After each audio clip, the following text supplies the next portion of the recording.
The information in this video is for educational and entertainment purposes only and does not constitute financial or legal advice. Please consult with a qualified professional before making any significant career or financial decisions. All figures and statistics are based on data available at the time of production and are subject to change. Picture this. You're 27 years old. You've just survived 3 years of what felt like intellectual combat. You conquered the beast known as the bar exam and you've landed a job. An actual job as a lawyer. You open that first paycheck, the one that's supposed to make it all worthwhile. And your heart sinks. Because after taxes, after the 5-figure chunk that vanishes for your health insurance, and after the staggering soul-crushing monthly payment on your law school debt, you're left with less disposable income than your friend who became an electrician. He's buying a house. You're eating ramen and wondering if you made the single biggest financial mistake of your life.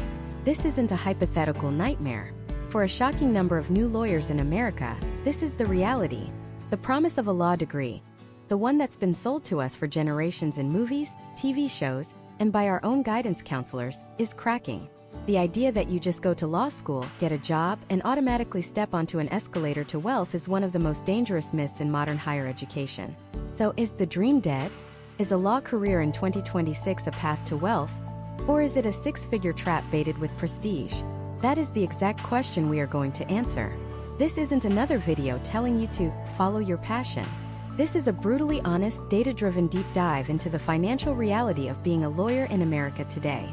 We're going to tear down the Hollywood facade and show you the real numbers, the hidden traps, and the specific narrow pathways that still lead to serious wealth.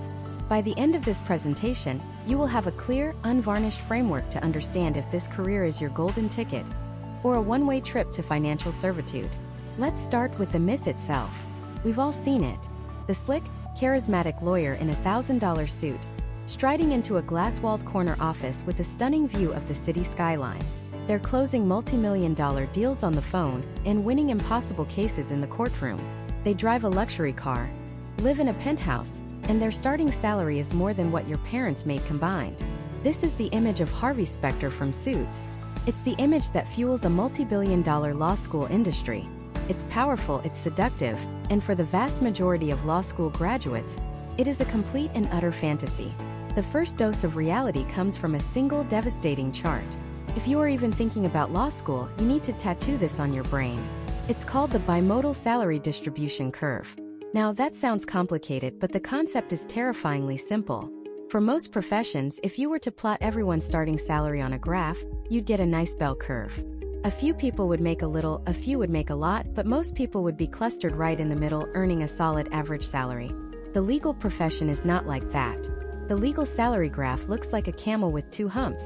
There is no middle. On one side, you have a big hump of graduates. These are the lucky few, maybe 15 to 20%, who land jobs at what's called big law.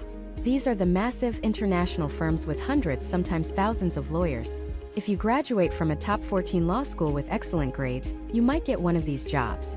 And yes, the starting salary is astronomical. As of right now, it's around $225,000 a year straight out of school. That is the dream. That's the first hump. But then there's a huge gaping canyon, a valley of financial despair where the middle class of the legal profession used to be. And on the other side of that canyon is the second, much larger hump. This is where the majority of law school graduates end up. These are the people working in small firms for state and local governments in public interest or as solo practitioners. And their starting salaries? They're not $225,000. They're often between $60,000 and $85,000 a year. Let that sink in.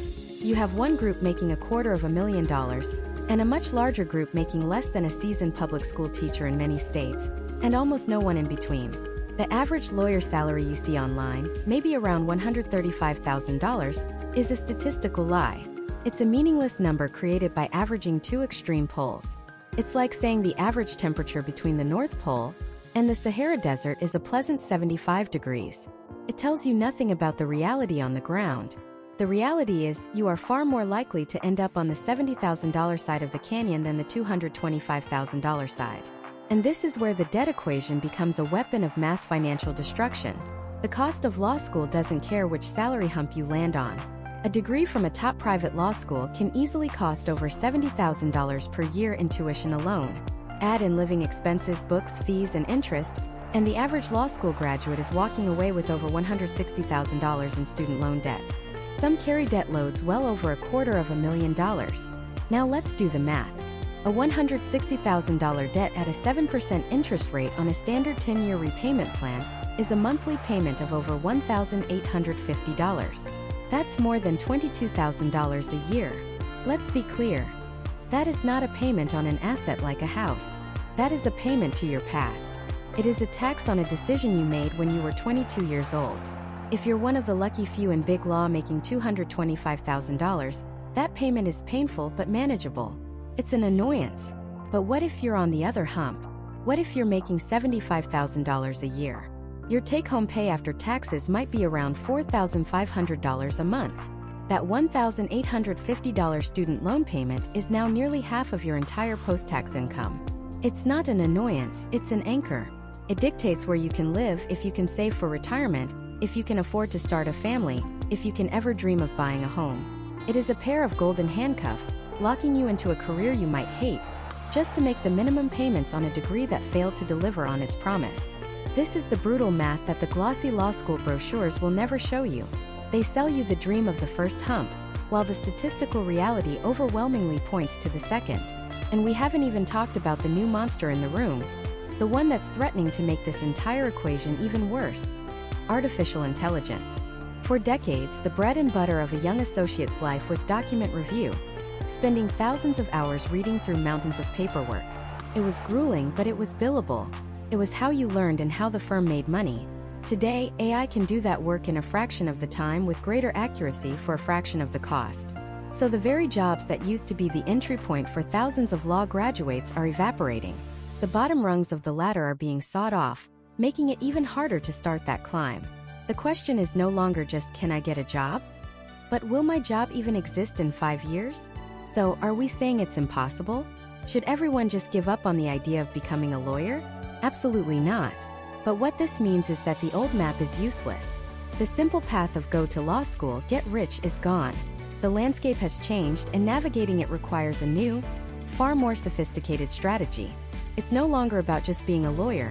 It's about being a very specific type of lawyer, in a specific practice area with a specific business mindset. Wealth is still achievable. Immense wealth, in fact. But the paths to it are narrower, steeper, and guarded by challenges the previous generation never had to face. And that is what the rest of this presentation is about. We are going to give you the new map.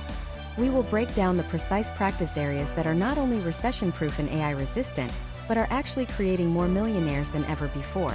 We'll explore the difference between working in a firm versus starting your own, and the financial leverage that comes with being an owner instead of an employee. We'll show you the numbers, the strategies, and the mindset required to not just survive, but to build serious generational wealth in the modern legal landscape. The dream isn't dead, but it has a new set of rules, and it's time you learned them. The first and most brutal new rule is the price of admission. The six-figure handshake in the corner office. That vision is built on a mountain of debt that would make a subprime mortgage lender blush. Let's not talk in hypotheticals.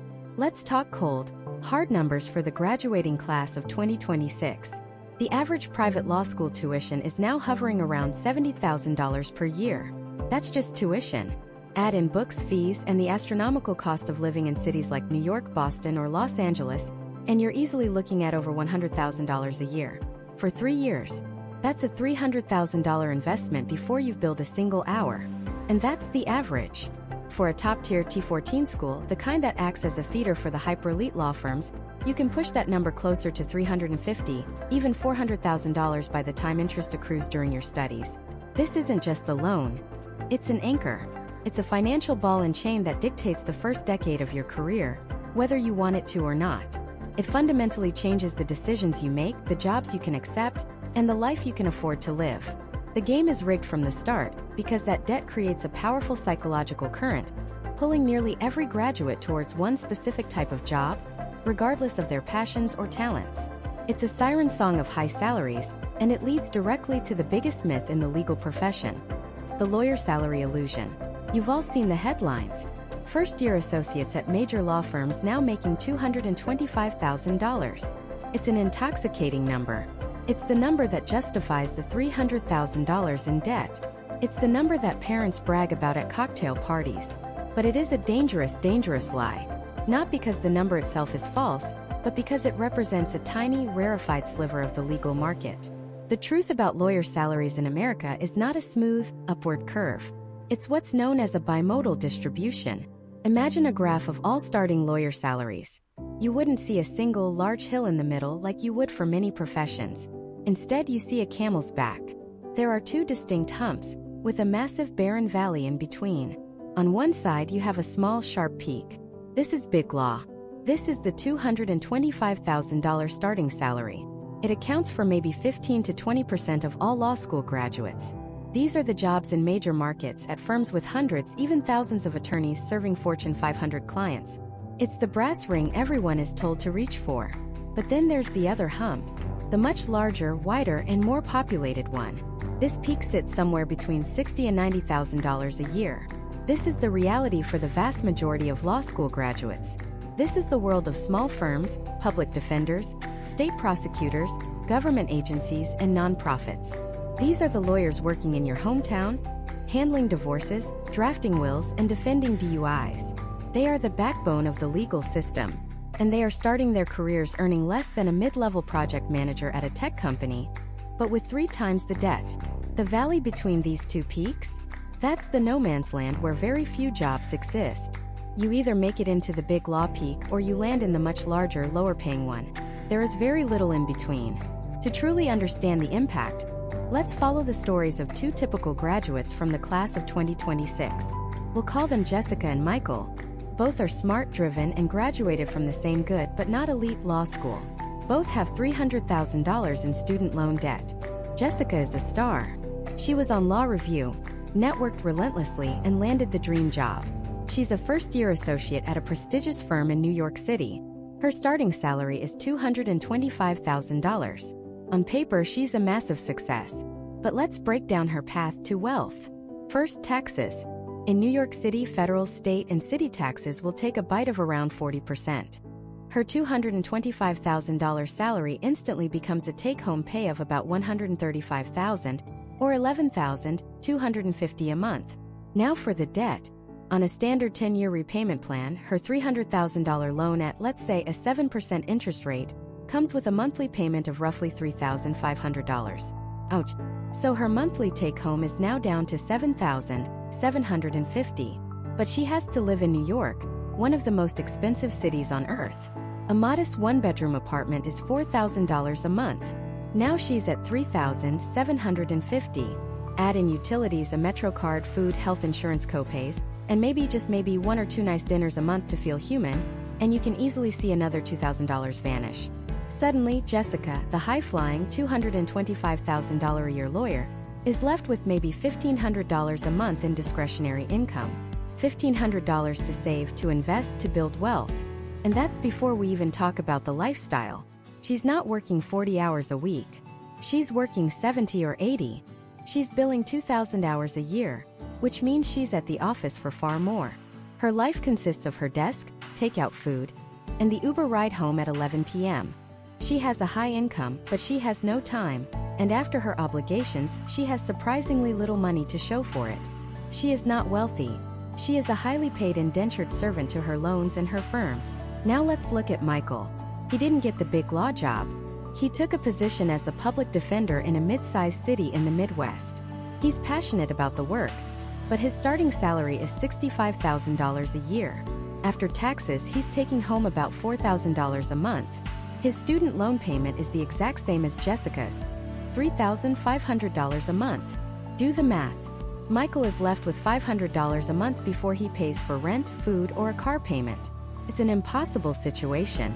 His path is one of forbearance, deferment, and income-driven repayment plans, where his loan balance might actually increase over time, even as he makes payments.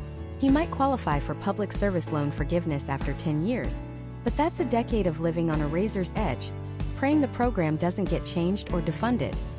He has a noble career, but the path to wealth is, for all intents and purposes, completely blocked. He is treading water and the tide is rising. These 2 stories represent the harsh reality for over 80% of law school graduates. You're either Jessica, running on a golden hamster wheel, trading your life for a salary that barely outpaces your mandatory expenses, or you're Michael, facing a mathematical impossibility, crushed by debt that your public service-oriented salary can never realistically conquer.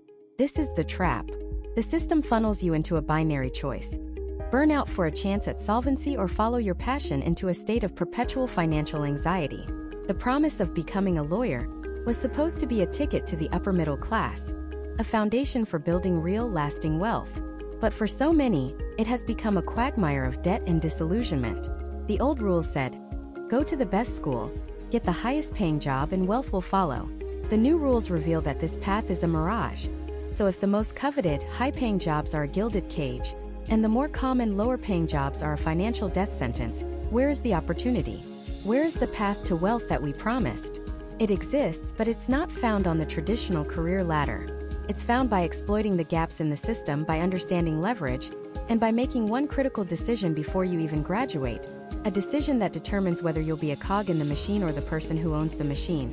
It's the choice between being an employee and being an owner, and understanding how to make that leap, even from day one, is the first real secret to building a fortune in modern American law. So let's talk about the big illusion, the one that snares 90% of the brightest legal minds in the country. It's called the big law starting salary. $190,000, $200,000, $225,000 a year, right out of school. Feels like you've won the lottery. You get a signing bonus, you move into a high-rise apartment, you start paying off those six-figure student loans. You're working on billion-dollar deals for Fortune 500 companies.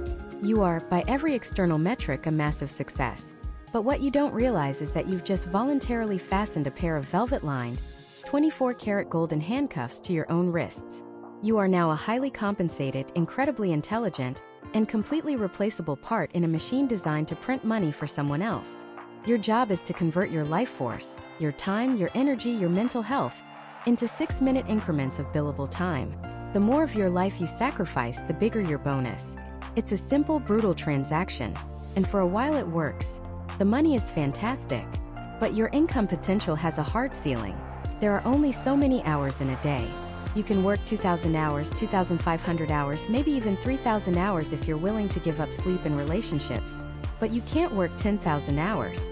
The model is designed to max you out, to extract every ounce of value from you, until you either make partner, joining the ownership class, or you burn out and leave, replaced by the next eager graduate in line. This is the path of the cog. To understand the alternative, the path of the owner, let me tell you a story about two young associates. Let's call them Alex and Ben.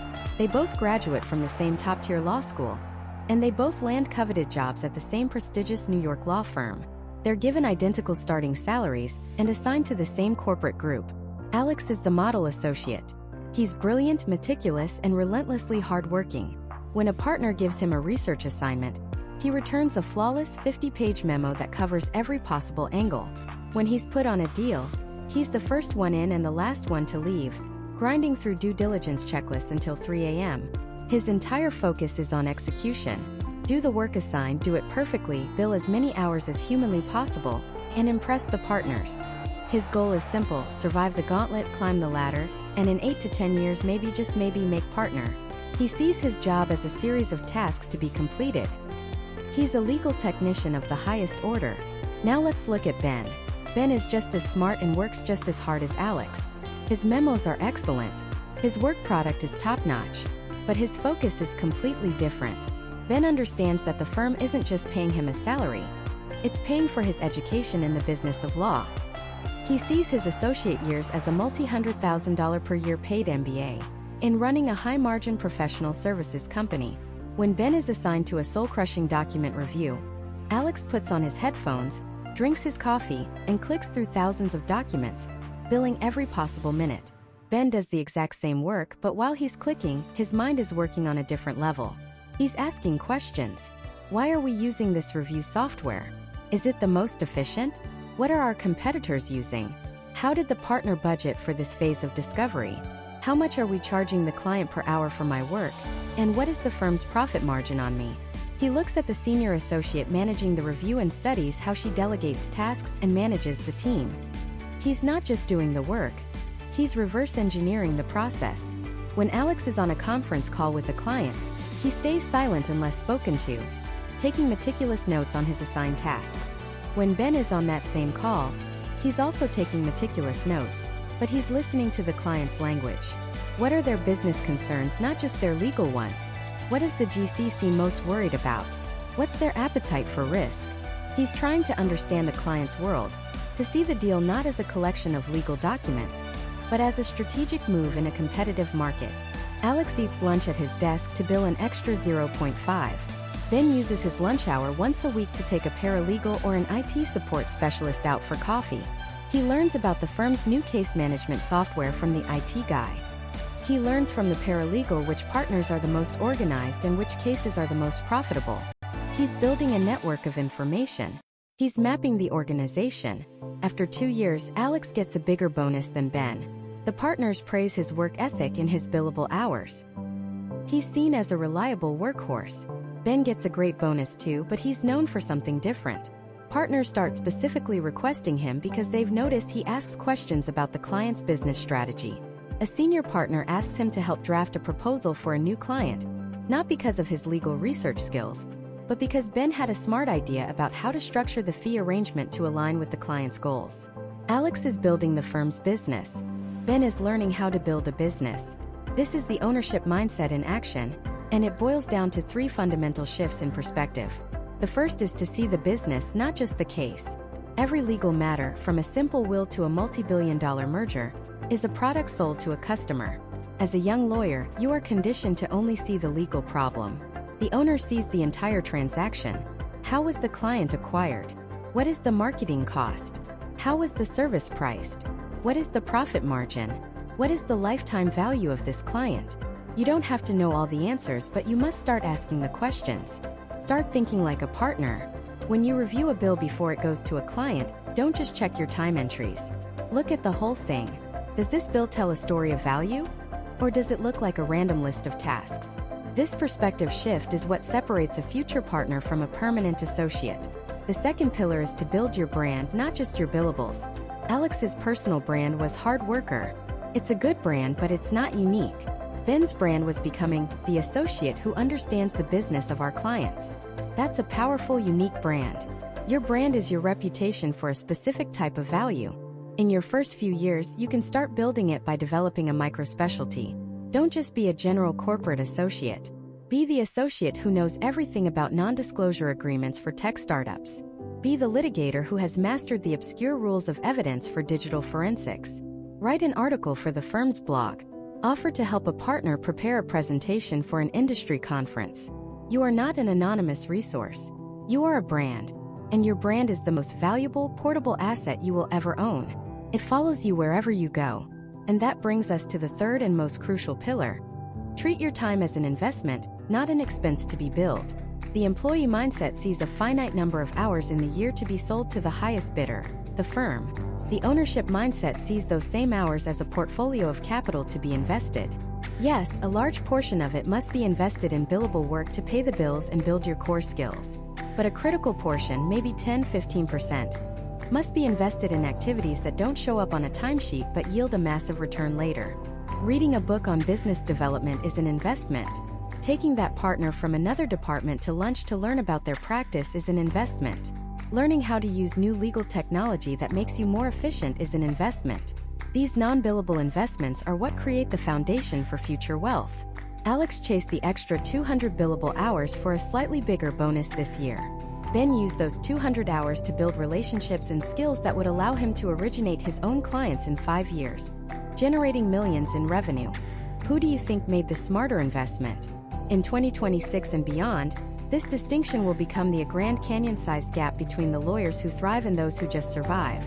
Artificial intelligence and automation are getting remarkably good at the work Alex does, the research, the document analysis, the technical execution. That work is being commoditized. It's becoming cheaper and more efficient every single day. But AI cannot replicate the work Ben is doing. It cannot build a relationship of trust with a client. It can't understand a client's business fears and ambitions. It can't network, it can't build a brand, and it can't think strategically about the business of law. The old path to wealth was to become the best legal technician in the firm. The new path, the one that remains wide open, is to become the best legal businessperson you can be, starting from the very first day you walk into the office. So you've adopted the mindset. You're thinking like an owner from day one. But a mindset alone doesn't pay the bills or build an empire.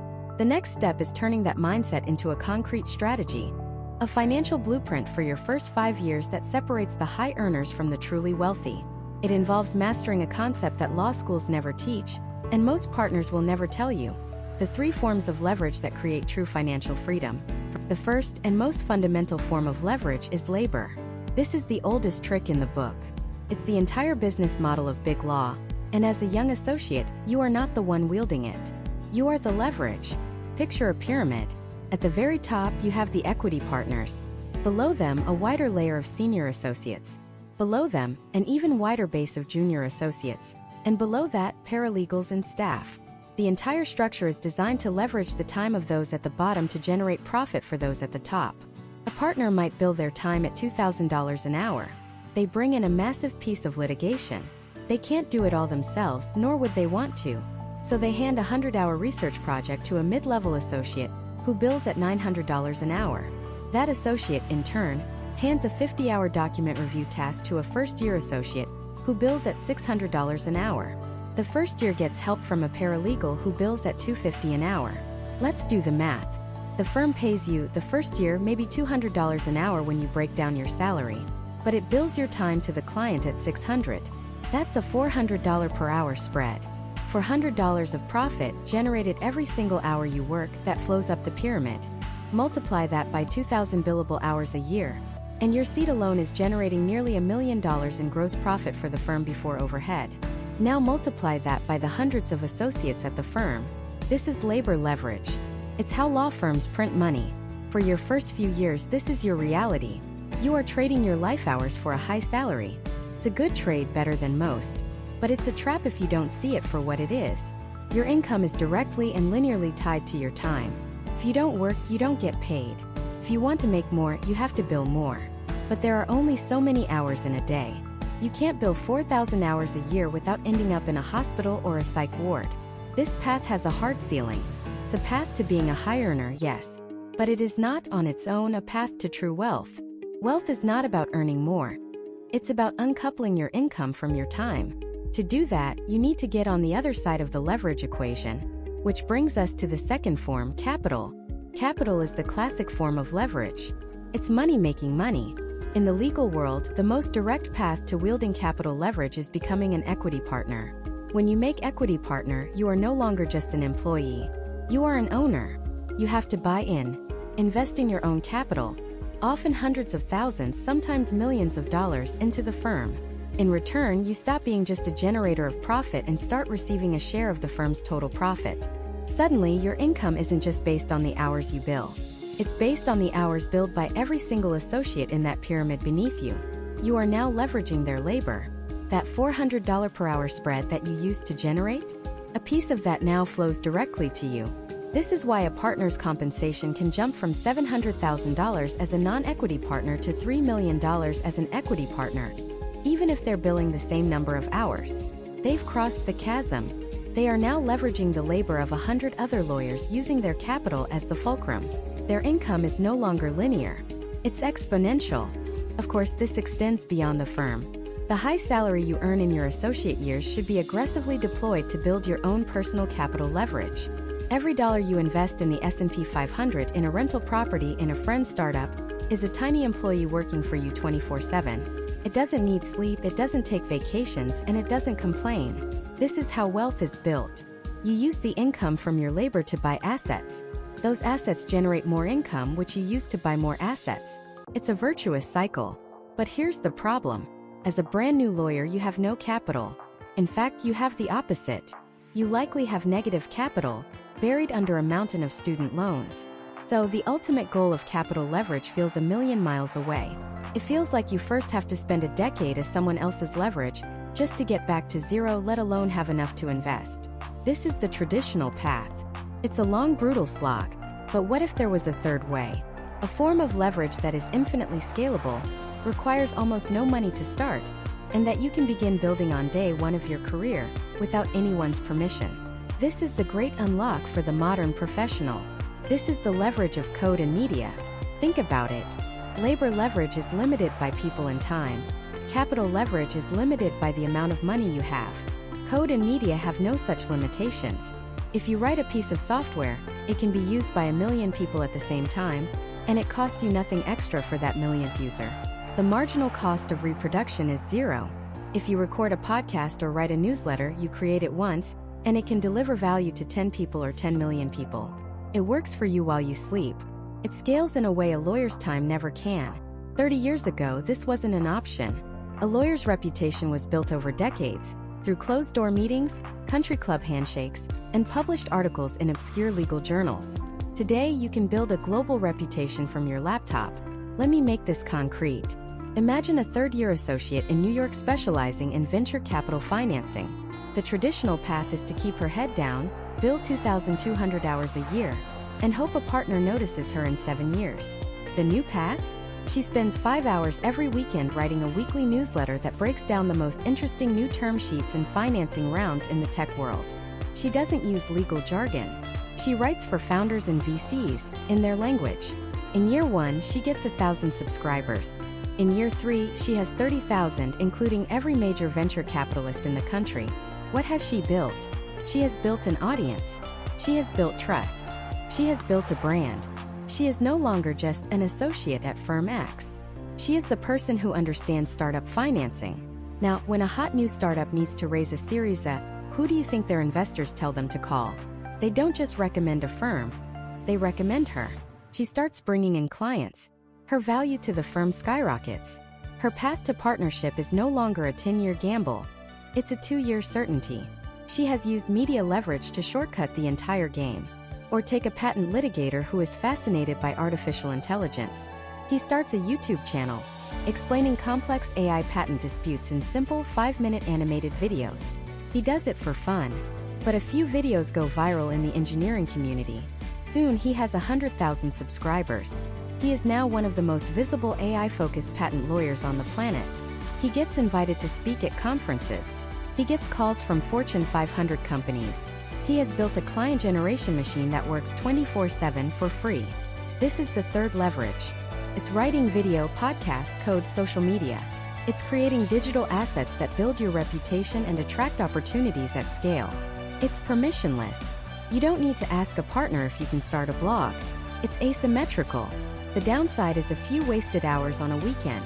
The upside is a complete re-architecting of your career trajectory. This new leverage doesn't replace the other two. It supercharges them. Your media presence makes you a more valuable associate, giving you better work and more autonomy, improving your labor.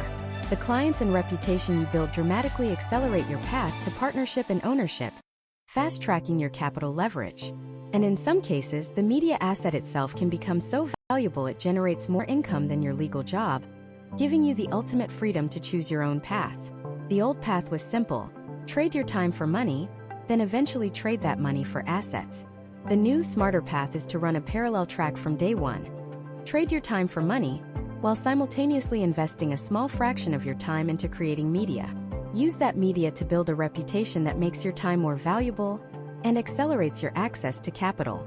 So we have the framework: labor, what you trade; capital, what you own; and code/media, what you create. But theory is useless without a battle plan. What does this actually look like for a first-year associate walking into a skyscraper office on their first day, drowning in debt and imposter syndrome? How do you apply this from day one, hour one? We're about to break down the exact counterintuitive 5-year playbook for turning your law degree into a wealth-generating machine. Starting with the 2 words you must never, ever say to a partner. Those 2 words are, "I'm busy." That's it. Seems simple, right? Almost trivial. But in the high-stakes, billable hour world of a top law firm, those 2 words are a declaration of war on your own career. They are not a statement of fact. They are a statement of mindset. They tell a partner, your problem is not my priority. They signal that you view your capacity as a finite resource to be protected, rather than an asset to be deployed for maximum impact. The associates who get rich, the ones who make partner, the ones who build legendary careers, they don't think in terms of being busy. They think in terms of leverage, opportunity, and value. When a partner with a multi-million-dollar book of business walks into their office with a new file, they don't see another task to add to a long list. They see a chance to prove themselves, a chance to learn, a chance to get closer to the center of power. They see a lottery ticket. Saying I'm busy is like tearing that ticket up in front of them. So the first rule of the 5-year playbook is to surgically remove I'm busy and its cousins, I'm swamped, I'm at capacity, from your vocabulary. Replace them with, absolutely. Let me reprioritize my current tasks. What's the deadline on this? You're not lying. You are busy, but you're communicating that you are in control of your workload and that their priority is now your priority. This small linguistic shift changes everything. It reframes you from a passive victim of your to-do list into an active manager of your own professional destiny. This brings us to year 1 of the wealth building playbook. Forget what they told you in law school about finding your passion or specializing early. That is career suicide in your first 12 months. Year 1 has only 2 objectives, and they are deceptively simple. Become a sponge and become a shadow. Let's start with being a sponge. Your first year is not about being a brilliant legal mind. Nobody expects you to be. They hired you for your potential, your work ethic, and your ability to learn. So, your mission is to absorb everything. I mean everything. You say yes to every single assignment that comes your way, especially the ones that other first years turn their noses up at. The soul-crushing 10,000-page document review for a case that will probably settle? Yes. The mind-numbing proofreading of a 300-page bond indenture at 2 in the morning? Absolutely. Taking notes in a client meeting where you're not allowed to speak? You bet. Why? Because you're not just doing the work. You're gathering intelligence. In that document review, you're learning what a disastrous corporate decision looks like from the inside. You're seeing the email chains that destroy companies. In that bond indenture, you're learning the financial mechanics that underpin the entire global economy, 1 comma at a time. In that client meeting, you're not just taking notes, you're watching a master negotiator at work. You're observing how the senior partner reads the room, when they push, when they pull back. You are getting a free front-row education in the real business of law, not the theoretical nonsense you learned in school. The other associates, the ones trying to look smart by only taking on substantive work, they're missing the point. They're learning to be technicians. You are learning to be a strategist. While they're stuck in the library writing a single memo on a niche legal issue, you're seeing how the litigation, corporate, and regulatory departments all intersect on a major deal. You're building a mental map of the entire firm, who the real players are, which practice groups are growing, and where the money actually comes from. This is information you cannot get any other way. You become a generalist, a utility player who understands the whole machine, not just one tiny cog. This makes you infinitely more valuable. The second part of year 1 is becoming a shadow. It's not enough to absorb information. You have to use it to become indispensable. Your goal is to become the partner's external brain. This isn't about being a sycophant. This is about radical competence. It means when a partner asks you for a case, you don't just give them the case. You give them the case, a 1-paragraph summary of its relevance, and the 2 key cases that cite it. It means when you finish an assignment, you've already thought about the next logical step and have a draft ready to go. You anticipate their needs before they even fully form them. You're basically making it painful for them to work with anyone else. The other associates give them what they ask for. You give them what they need. This is how you stop being the first year and start being Alex's person. This is how you get pulled onto the leanly staffed, high-profile bet the company cases. Because when the pressure is on, the partner isn't going to take a chance on a random associate. They're going to grab the person who is already 2 steps ahead of them. That's you. Those are the cases with the biggest bonuses, the most client contact, and the best exit opportunities. Your year 1 strategy of being a sponge and a shadow is what gets you a ticket to that show. Now you survive year 1. You're exhausted, you've billed 2,400 hours, but you're known as reliable and competent. You've laid the foundation. Now we enter year 2. The network weaver. And this is where the advice gets even more counterintuitive. Everyone will tell you to start networking with partners and clients. That is a mistake. It's too early. You don't have enough value to offer them yet. Trying to network with a senior partner as a second year is like a high school quarterback trying to talk shop with Tom Brady. You're not in their league. Your focus in year 2 is the firm's hidden power structure. The senior associates, the paralegals, and the administrative staff. These are the people who actually run the firm. They are the gatekeepers of workflow, information, and institutional knowledge. A partner might decide what work gets done, but the senior associate decides who does it. The partner might be the face of the case, but the career paralegal who has been there for 20 years knows where every single key document is buried and has a direct line to the court clerk. The partner's executive assistant controls their calendar, and decides which urgent email actually gets seen. These people are your most important allies. You don't treat them like staff. You treat them like colleagues. You learn their names. You ask about their kids. You bring them coffee. You thank them sincerely for their help. When you need a filing done at 4:55 p.m. on a Friday, the difference between an administrative assistant who likes you and one who thinks you're an arrogant jerk is the difference between success and failure.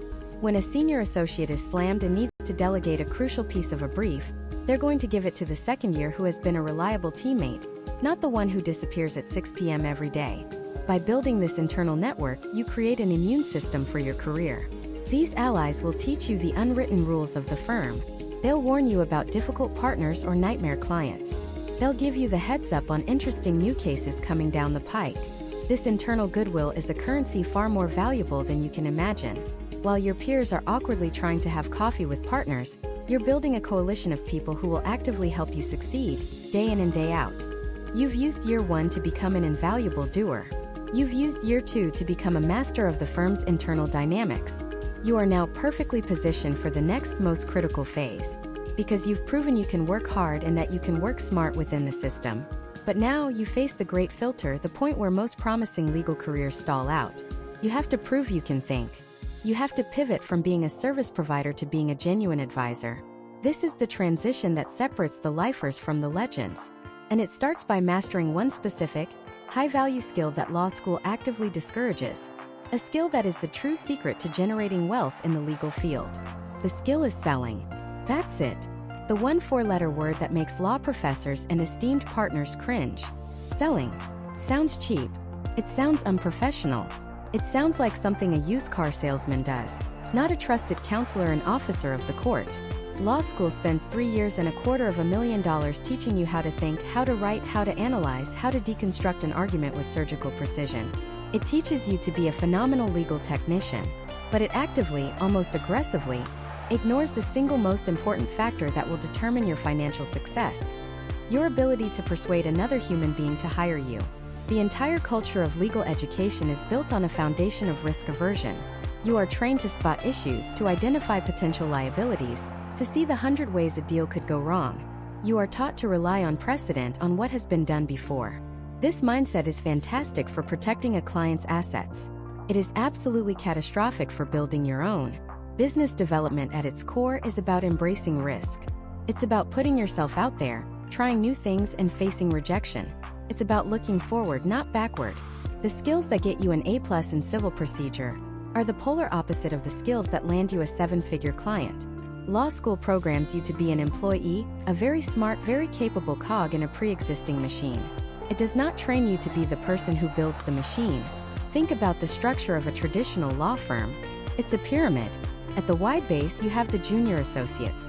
They are the grinders, the ones billing 2,000, 2,200, even 2,500 hours a year. They are pure labor. They are paid a high salary, but they are a cost center. Their value is in their time. Above them are the senior associates and non-equity partners. They are more experienced, more efficient. They manage the junior associates and handle more complex work. They are still fundamentally highly skilled labor. Their value is in their expertise and their time. But at the very top of that pyramid, in the narrowest, most rarefied air, are the equity partners, and specifically the rainmakers. The rainmaker is the person whose value is not measured in the hours they bill. In fact, many of them bill far fewer hours than the associates below them. Their value is measured in the business they originate. They are the ones who bring the clients through the door. A rainmaker who lands a $10 million piece of litigation or a $50 million corporate transaction is the economic engine of the entire firm. They are not just practicing law. They are creating the opportunity for dozens of other lawyers to practice law. Let's create 2 hypothetical lawyers, both 10 years out of law school. First, there's Jessica. Jessica was a superstar in law school. Top 5% of her class at a top-tier school, editor-in-chief of the Law Review. She gets a job at a prestigious firm in New York. For 10 years, she is the perfect associate. She outworks everyone. Her legal briefs are works of art. Her research is flawless. The partners love her. She's the go-to person for the most complex, intellectually demanding assignments. After 10 years, she's a senior associate, maybe a non-equity partner, making $450,000 a year. She's successful by any reasonable standard, but she's capped. She's still selling her time. She's a salaried employee, dependent on the partners above her to feed her work. She has no book of business. If she were to leave the firm, she would leave with nothing but her resume. She is a prisoner of her own salary. Now let's look at Mike. Mike went to a good but not elite law school. He was a solid B student. He got a job at a similar large firm, but from day one his focus was different. While Jessica was in the library perfecting a footnote, Mike was having lunch with a former college roommate who had just started a tech company.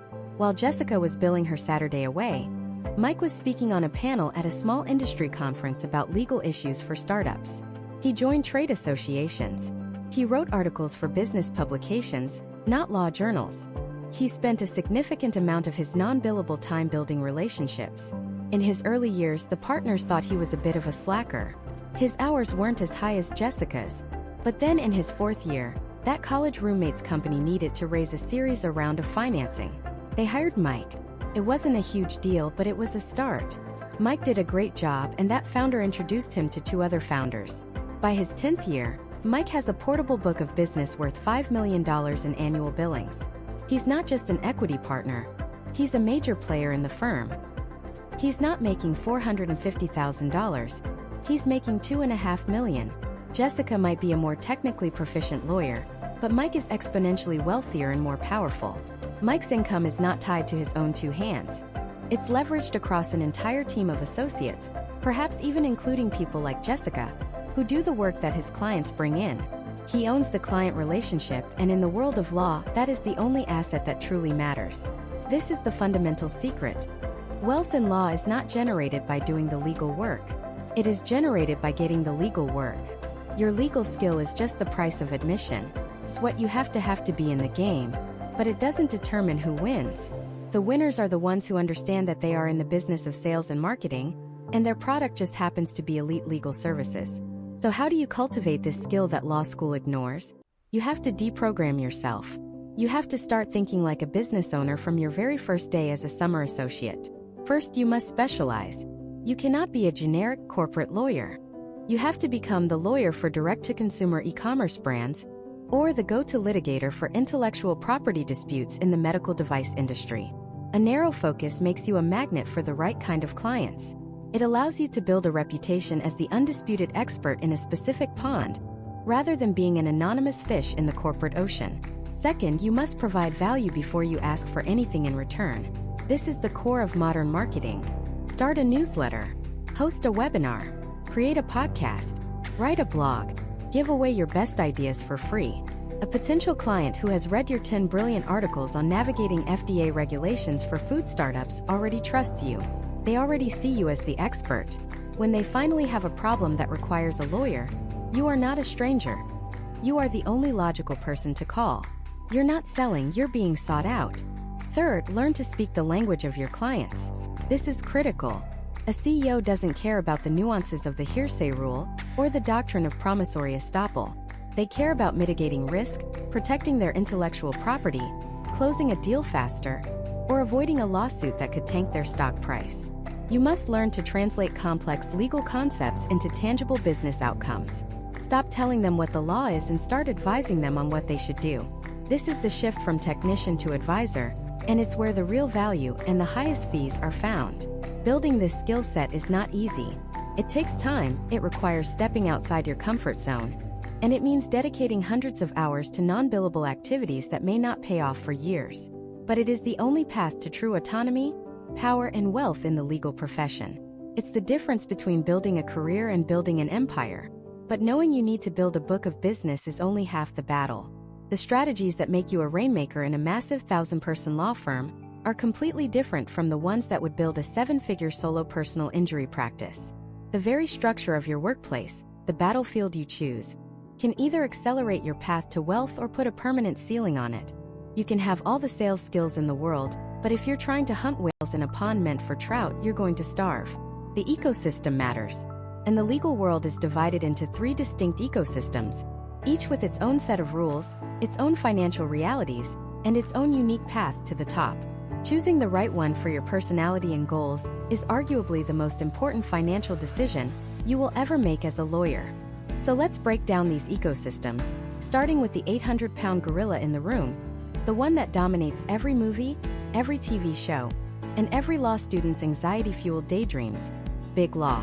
This is the world of skyscraper offices with panoramic city views, of $100 million mergers, and of salaries that seem to defy gravity. When people ask if being a lawyer is a path to wealth, this is the path they're picturing. And let's be clear, the money is staggering. The very top firms, the ones you've heard of, the Skaddens, the Lathams, the Kirkland and Elises of the world, operate on a lockstep compensation system known as the Kravitz scale. This means as a first-year associate, fresh out of law school, you're not negotiating your salary. You're handed a number. And in 2026, that number will likely be hovering around $250,000. That's your starting salary. Before the bonus, the year-end bonus for a good performer can add another $20,000, $30,000, even $40,000 on top of that. So you, at 25 years old, could be pulling down close to $300,000 in your first full year of work. And it only goes up from there. By your third year, you're well into the 300s. By your fifth, you're pushing $500,000. By your eighth year, you could be making over $600,000 a year as a senior associate. This is the seductive promise of Big Law. It's a golden ticket. It's the fastest, most direct, and most certain path to becoming a high-earning professional in the United States. But that ticket comes with a price, and it's paid in the only currency you can never get back, your time. The engine of Big Law runs on one thing, the billable hour. Every 6 minutes of your day must be accounted for. That phone call with a client? 0.1 of an hour. Reading an email? 0.1. Thinking about the case in the shower? Some will joke that's billable too. The targets are relentless. Most firms require, or at least strongly expect, associates to bill between 1,900 and 2,200 hours per year. Now that might not sound insane. It's about 40 hours a week, right? Wrong. That's 2,200 billable hours. To get that many, you need to be in the office or at least working far more. You can't bill for your lunch break, for chatting with a colleague, for administrative tasks, for the time you spend trying to figure out the firm's arcane billing software. The general rule of thumb is that for every 3 hours you're at your desk, you might get 2 hours of actual billable work done. So to hit a 2,200-hour target, you're likely working 60, 70, or even 80 hours a week. It means canceled plans. It means working weekends and holidays. It means a panicked feeling in the pit of your stomach when you check your phone and see an email from a partner at 10 p.m. on a Friday. It's a lifestyle of total immersion, a high-stakes, high-pressure environment where the expectations are immense and the competition is fierce. The culture is often described as up or out. You either keep advancing up the ladder or you are gently, and sometimes not so gently, encouraged to leave. The ultimate prize at the top of that ladder is partnership. This is where real wealth is created. There are two main types. Non-equity partners, who are essentially salaried employees with a prestigious title and a very high income, often in the high six figures. But the true brass ring is equity partnership. This means you own a piece of the firm. You are no longer an employee. You are a business owner. And your compensation is a share of the firm's profits. The profits per equity partner, or PPEP, at the top 100 law firms is public information. And the numbers are astronomical. At the most profitable firms, the average equity partner is taking home over $5 million a year. Some top rainmakers, the lawyers who bring in the biggest clients, can earn over $15 million in a single year. This is generational wealth. This is the end game. But it's a brutal coliseum, and for every one associate who makes equity partner, there are 10 or 20 others who started with them who have long since burned out, left for a different job, or were pushed out along the way. But what if you want that level of sophisticated work, and potentially that level of pay, without selling your soul to a corporate machine with 3,000 other lawyers? This brings us to the second ecosystem, the elite boutique. Think of these firms as the special forces of the legal world. They are small, often with fewer than 100 lawyers, but they are hyper-specialized in one or two extremely profitable practice areas. You have litigation boutiques that only handle billion-dollar, bet-the-company trials. You have intellectual property boutiques that protect the patents for the world's biggest tech and pharmaceutical companies. You have high-end tax or restructuring boutiques that handle incredibly complex financial work. Because of their specialized expertise, these firms can charge rates that are equal to, or sometimes even higher than, the biggest big law firms. They don't need massive teams of junior associates to do document review. They need lean teams of brilliant legal strategists. The lifestyle can still be demanding, When you're on trial, you're working around the clock no matter where you are. But it's often more focused and predictable. You're not being pulled in a dozen different directions by different partners in different departments. The financial upside can be incredible. While they might start associates at a salary slightly below the big law scale, the path to partnership is often clearer and faster. And because their overhead is so much lower, no fancy offices in 20 different countries, no massive support staff, their profitability on a per-lawyer basis can be off the charts. It's not uncommon for an equity partner at a top boutique to earn more than the average partner at a top 50 big law firm. This is the path for the true specialist, the lawyer who wants to be the absolute best in the world at one specific thing and be compensated accordingly. It's a higher risk path. The firm's fortunes are tied to a narrower market. But for those who succeed, the rewards are immense. Now let's pivot to a world that seems on the surface to be the complete opposite. The third major ecosystem, government and public interest. This is the path of the prosecutor, the public defender, the ACLU attorney, the lawyer working for the Environmental Protection Agency. And if we're defining wealth purely by the number on your W-2, then no, this is not the path. A starting assistant district attorney in many major cities might make $65,000 or $75,000 a year. A first-year public defender might make even less. You are looking at a starting salary that is literally a quarter of what your classmate who went into big law is making. The financial sacrifice is real, and it is immediate. So why would anyone choose this? Because the definition of wealth here is different, and the long-term financial picture is far more complex and surprisingly robust than most people realize. First, let's talk about the hidden financial alchemy of public service loan forgiveness, or PSLF. For many graduates of elite law schools, their six-figure student loan balance is the single biggest factor pushing them toward a high-paying private sector job. But if you work for the government or a qualifying nonprofit for 10 years and make 120 qualifying monthly payments on your federal student loans, the entire remaining balance of your debt is forgiven. Tax-free. For someone with $200,000 in student debt, this is a financial benefit worth hundreds of thousands of dollars. Completely changes the math. Second, there's the stability and benefits. Government lawyers often have ironclad job security, excellent health insurance, and a pension. Pension. That's a concept that has all but vanished from the private sector. Over a 30-year career, a government pension can be worth over $1 million in retirement, a guaranteed income stream that most private sector lawyers have to struggle and save to replicate.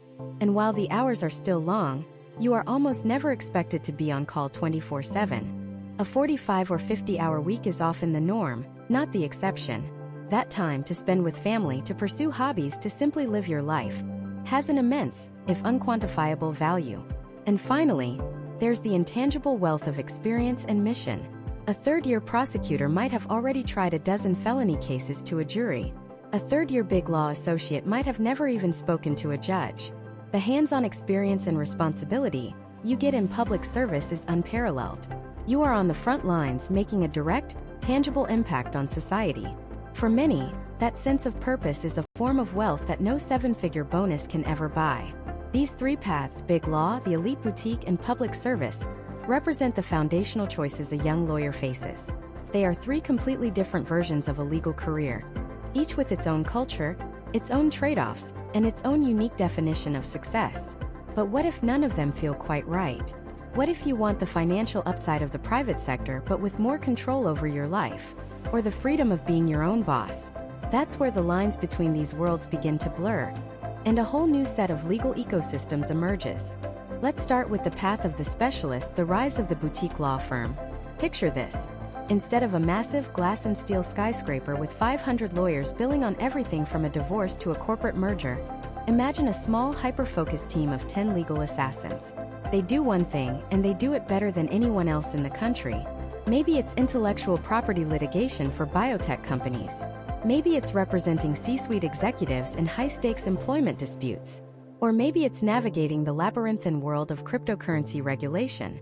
These aren't your general practice shops. They are laser-focused. And because of that focus, they command astronomical rates.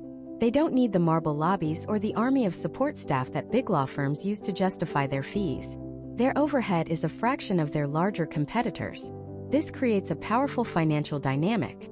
In a big law firm, the revenue you generate is thrown into a giant pot, where it pays for the office in London you've never been to, the salaries of 1,000 paralegals, and the multi-million-dollar pay packages of senior partners you've never met. What's left over is your share. In a successful boutique firm, the math is brutally simple and incredibly rewarding. The money you bring in minus your lean and mean operational costs goes directly to you and your handful of partners. It's not uncommon for partners at top boutique firms to earn significantly more than their counterparts at much larger, more prestigious-sounding firms. They're not just lawyers, they are business owners. They are building equity. They're creating a brand that is entirely their own. The wealth ceiling isn't determined by a compensation committee. It's determined by their own ambition, reputation, and their ability to deliver results in a niche that values expertise above all else. This is the path for the lawyer who wants to be a master of their craft and reap the direct financial rewards of that mastery. But what if you don't want to build a firm from the ground up? What if you want to be at the center of the action, inside the machine that's building the future? This brings us to the single biggest shift in the legal wealth landscape over the past 2 decades: the explosion of in-house counsel. Not long ago, going in-house was seen as a step down. It was where you went for a better work-life balance, trading prestige and top-tier pay for the ability to see your kids before they went to bed. That stereotype is now dangerously, laughably obsolete. Today, the general counsel of a Fortune 500 company is one of the most powerful and highly compensated executives in the entire organization. And the real path to wealth here isn't just the salary, which is often competitive with big law partnership pay. It's the one thing a law firm can almost never offer you: equity. Let me spell out what this means. When you work for a law firm, you are a service provider. You bill hours, the firm gets paid, and you get a salary and maybe a bonus. Your upside is capped. When you work as in-house counsel for a company, especially a tech startup or a high-growth company, you are an owner. You get stock options. You get restricted stock units or RSUs. This is your lottery ticket.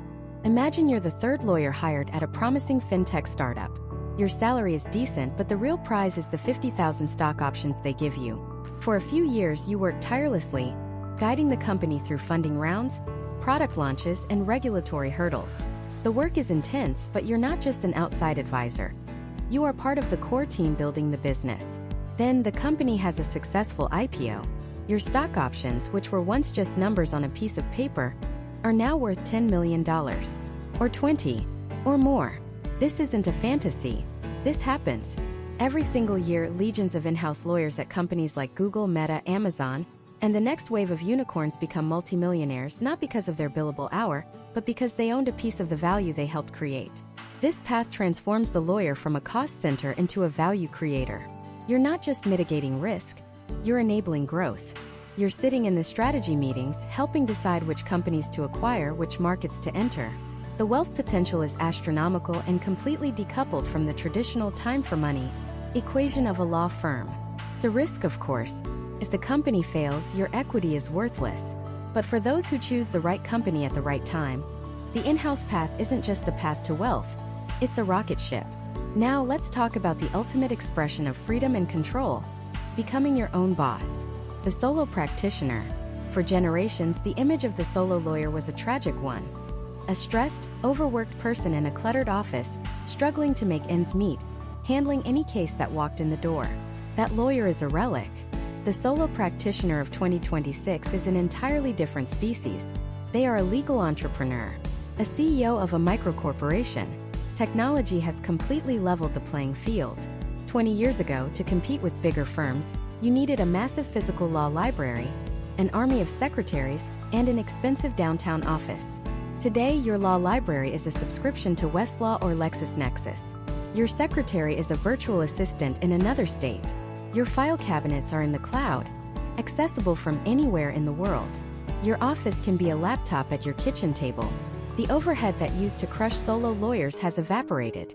This lean operational model means that modern solo lawyers can keep an astonishingly high percentage of their revenue. But the real secret isn't just cutting costs. It's how they generate business. They don't wait for the phone to ring. They build a brand. They use digital marketing, content creation, and social media to become the undisputed expert in a hyper-specific niche. I'm not talking about a personal injury lawyer. I'm talking about the lawyer who is the go-to expert for victims of accidents involving commercial trucking on interstate highways. I'm not talking about a family lawyer. I'm talking about the lawyer who exclusively handles high-asset divorces for medical professionals. By niching down, they can charge premium fees because their clients aren't just looking for any lawyer. They're looking for the lawyer. This model offers unlimited scalability. You can start by yourself, and as you grow, you can use contract attorneys to handle overflow work, maintaining your lean structure. You have absolute control. You choose your clients. You set your own hours. You decide when to hustle and when to take a 3-week vacation. The wealth you generate is a direct result of the value you create and the systems you build. There is no partnership committee, no corporate ladder. It is the purest form of eat what you kill. It carries the most risk, but for the lawyer with an entrepreneurial spirit, it also offers the most profound reward. A career and a life built entirely on your own terms. So you have these 3 powerful alternatives: the specialized boutique, the equity-rich in-house role, and the tech-powered solo empire. Each one offers a legitimate, and in some cases, a far more explosive path to wealth than the traditional partner track. But notice a common thread weaving through all of them? It's not just about knowing the law anymore. It's about something else entirely. It's about a fundamental shift in what it even means to be a successful lawyer in the 21st century. This shift isn't about a new practice area or a secret networking trick. It's a complete demolition and reconstruction of the lawyer's core identity. The old model, the one that powered the legal industry for a century, is dead. That model was simple. The lawyer was a gatekeeper of complex information. You had a problem, the law was a black box, and you paid a lawyer a lot of money to translate it for you. They held the keys. But today, the internet, legal tech, and AI have blown the doors off that black box. Basic legal information is becoming a commodity. So what's left? What's the skill that can't be commoditized? It's not just knowledge, it's judgment. It's not just expertise, it's strategy. The new model for a wealthy lawyer in 2026 and beyond is built on 4 new pillars. Forget the marble columns of the Supreme Court. These are the pillars of the modern legal empire. And the first pillar is the transformation from legal technician to business strategist. Think about it this way. The old-school lawyer was like a master mechanic. Your company's engine starts making a weird noise, a lawsuit, a contract dispute, and you bring it to them. They pop the hood, use their specialized tools and knowledge, fix the problem, hand you a big bill, and send you on your way. They are reactive. They solve problems that have already happened. The new wealthy lawyer is not the mechanic. They are the chief engineer on your Formula One racing team. They're not waiting in the garage for something to break. They're in the strategy room with you before the race even starts. They're analyzing the track, the regulatory environment. They're studying the other cars, your competitors. They're looking at the weather reports, market trends, and potential legislation. They help you decide when to pit, what tires to use, how much fuel to carry, how to structure a deal, when to acquire a company, how to protect your intellectual property for a future product line that doesn't even exist yet. They don't just solve your legal problems. They use the law as a tool to help you win the race. They are proactive. They are integrated. They are indispensable. This means a corporate lawyer isn't just someone who can draft a flawless M&A agreement. They're someone who can tell the CEO why this acquisition is a bad idea because of antitrust headwinds building in Washington, or how to structure it to create a tax advantage that no one else has considered. A litigator isn't just someone who can argue a case. They're someone who can use data analytics to predict a judge's ruling patterns and advise the client to settle for a specific number that maximizes their outcome while minimizing risk. They stop thinking, what is the legally correct answer? And start asking, what is the best business outcome? And how can we use the law to get there? This shift in mindset is the difference between a 6-figure salary and a 7-figure share of the profits. The second pillar, and this is the one that terrifies most lawyers, is the embrace of technology, specifically artificial intelligence. For years, the legal profession has been one of anachronisms. Rooms filled with paper, partners dictating to secretaries, a stubborn resistance to change. That era is over. AI is not coming for lawyers' jobs, it's coming for their tasks. And there is a world of difference between the two. The repetitive, low-value, high-volume work that used to be the bread and butter for junior associates, document review, legal research, drafting standard contracts, is being automated at lightning speed. Think about discovery in a major lawsuit. It used to take a team of 10 associates months, billing thousands of hours, to manually read through 1 million emails to find the 5 that were relevant. They'd be locked in a windowless room, fueled by stale coffee and pizza, just sifting. Now, an AI platform can do that same task in a few hours with greater accuracy for a fraction of the cost. The law firm that resists this, that insists on billing for the 10 associates, is going to lose to the firm that uses the AI and passes the savings to the client. The lawyer who built their value on their ability to bill for that manual sifting is going to become obsolete. But the lawyer who masters these tools, they become a super lawyer. They become a legal centaur, the strategic human brain combined with the processing power and memory of a machine. They can use AI to analyze tens of thousands of judicial opinions in seconds to craft the perfect argument. They can use machine learning to review a contract and instantly flag non-standard clauses or potential risks that a human eye might miss after hours of reading. This frees them from the drudgery and allows them to focus on the uniquely human skills that AI can't touch. Empathy with a client, creative problem solving, the art of persuasion in a courtroom, the nuance of a high-stakes negotiation. The lawyers who will get rich in 2026 are not the ones who can outwork the machine. They are the ones who can outthink it, who can leverage it as the most powerful tool ever created to deliver better, faster, and more strategic results for their clients. The Luddites will perish. The innovators will build empires. This leads directly to the third pillar: niche down to scale up. The age of the generalist is over. In a hyper-connected world, if a client has a serious problem, they don't want a jack of all trades. They want the one person who has solved that exact problem 100 times before. The internet allows them to find that person, whether they're across the street or across the country. Being a general practice lawyer who handles a little bit of everything is a recipe for competing on price with 1,000 other lawyers just like you. It's a race to the bottom. The path to wealth is to become the undisputed expert in a narrow, deep, and profitable niche. And I don't just mean I do corporate law. I mean, I am the go-to lawyer in the United States for Series B fundraising rounds for SaaS companies in the healthcare tech space. I don't mean I do IP law. I mean I specialize in protecting the trade secrets of generative AI startups. The more specific you are, the less competition you have, and the more you can charge. You're no longer a commodity. You are a unique solution. And in 2026, the most exciting and lucrative niches are the ones that live at the intersection of law and technology. Think about it: drone law and airspace rights, the legal framework for autonomous vehicle accidents, data privacy compliance for wearable health tech, metaverse real estate and intellectual property, the regulation of cryptocurrency and decentralized finance. These are brand new worlds being built, and they all need legal architects. The lawyers who plant their flag in these nascent fields today will be the undisputed titans of tomorrow. But here's the crucial part: being the expert isn't enough. You have to be known as the expert.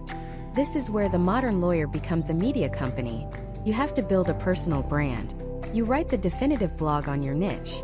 You host the podcast that all the major players in your industry listen to. You post insightful analyses on LinkedIn. You speak at conferences. You create content that demonstrates your expertise and provides value for free. You're not chasing clients. Your brand is a magnet that pulls them to you. The old way was to wait for the phone to ring. The new way is to build an audience and a reputation so that when the perfect client has a problem, your name is the only one they think of. All of this culminates in the fourth and final pillar: becoming a T-shaped professional. Imagine the letter T. The vertical bar is your deep, specialized legal expertise, your niche. This is what we just talked about. It's your core competency.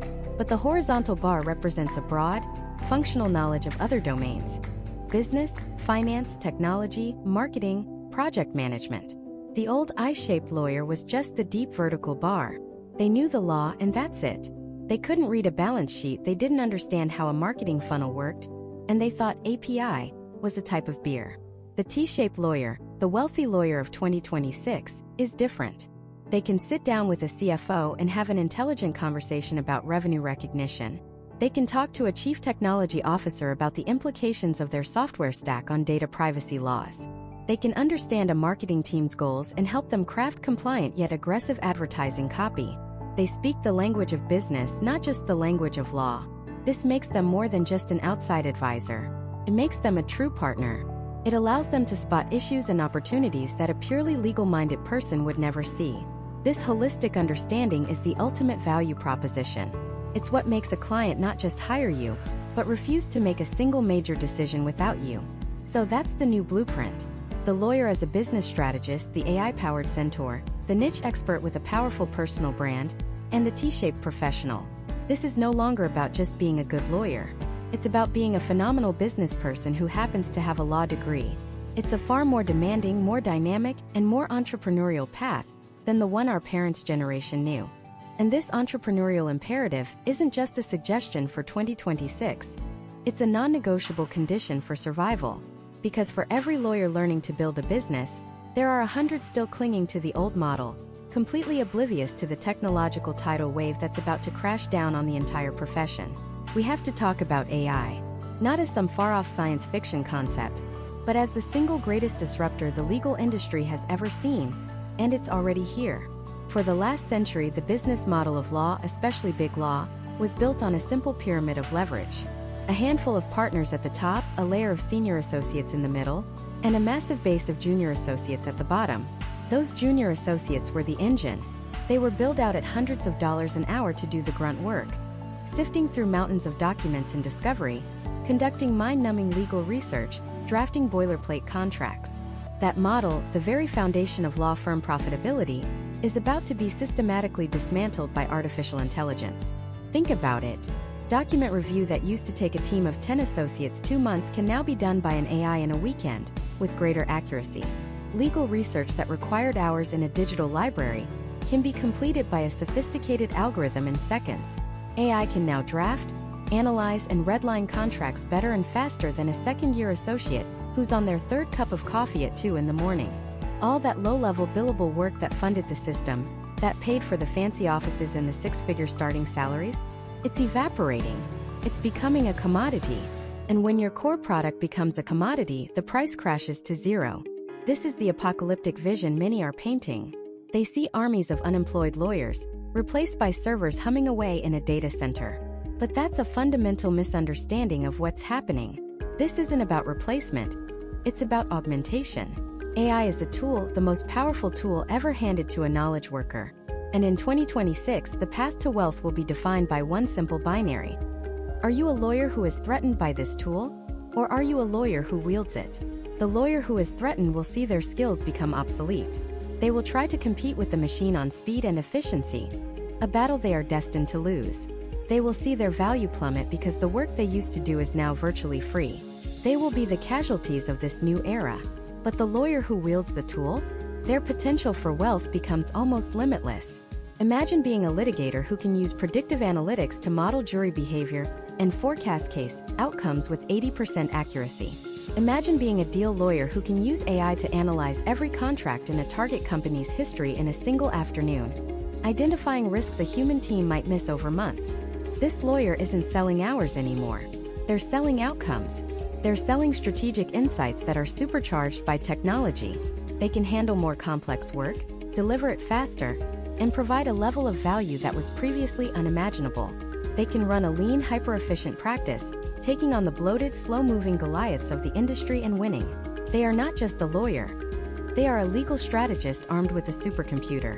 So let's finally answer the question: is a law career in America still a path to wealth in 2026? The answer is an unequivocal, resounding yes, but for a smaller, more specific group of people than ever before.